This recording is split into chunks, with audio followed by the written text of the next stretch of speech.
Hello, Fisher's Point. It's Pastor Landon here with your weekly OnPoint devotional. It's my turn, and I'm presenting this to you today. And so I want to go ahead and jump right into the passage, and we're in Isaiah chapter 11, and I hope that you truly listen and absorb and understand what this is talking about. Isaiah chapter 11, Isaiah is actually speaking to the people of Israel, God's children. And he's trying to describe to them what the Messiah is going to be like. And as a result, if this Messiah is going to be a compassionate ruler king, what is the kingdom going to look like? So this is kind of a New Testament concept, but in the Old Testament. And this is Isaiah chapter 11. So we're going to start by talking about what the Messiah is going to be like, and then we're going to transition to the very end just a little bit about what the actual kingdom is going to be like. So Isaiah chapter 11, we're starting with verse 1. A shoot will come up from the stump of Jesse. So talking about the lineage of Jesse. From his roots a branch will bear fruit.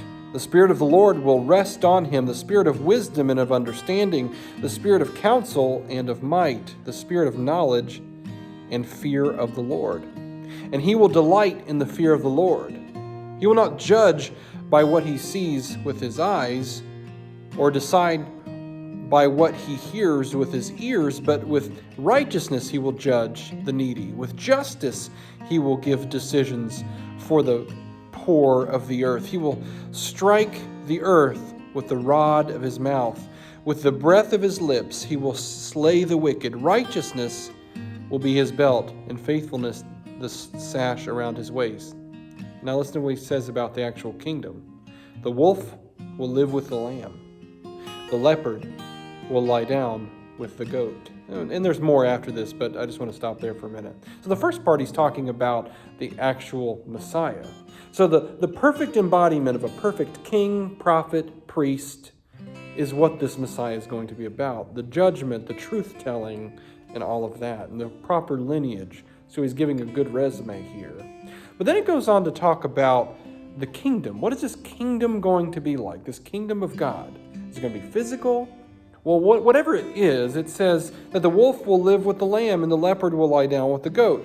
Now, I don't think that the Bible's actually talking about this is going to be a petting zoo where it's just open season. But what it's talking about is something that I think that we have to kind of go one layer deeper. If a wolf is with a lamb, that's usually bad news. If the wolf is hungry, that lamb's gone. I'm not going to go into detail, but you know what I'm talking about. If the leopard is going to lie down with the goat, bad news. But what happens is, if the wolf and the leopard are no longer hungry, then the lamb and the goat are safe. There's a certain peace that comes with fulfillment and satisfaction. And I believe that is exactly what it's talking about when it talks about the kingdom. When we're a part of God's kingdom, we shall want no more, because God, the Messiah, has everything under control. Now that was a quick little run through of that particular passage, but do you believe that today? Do you believe that God has the best in mind for you today? And do you believe that in his presence, everything is taken care of? It says the wolf will live with the lamb. The leopard will lie down with the goat.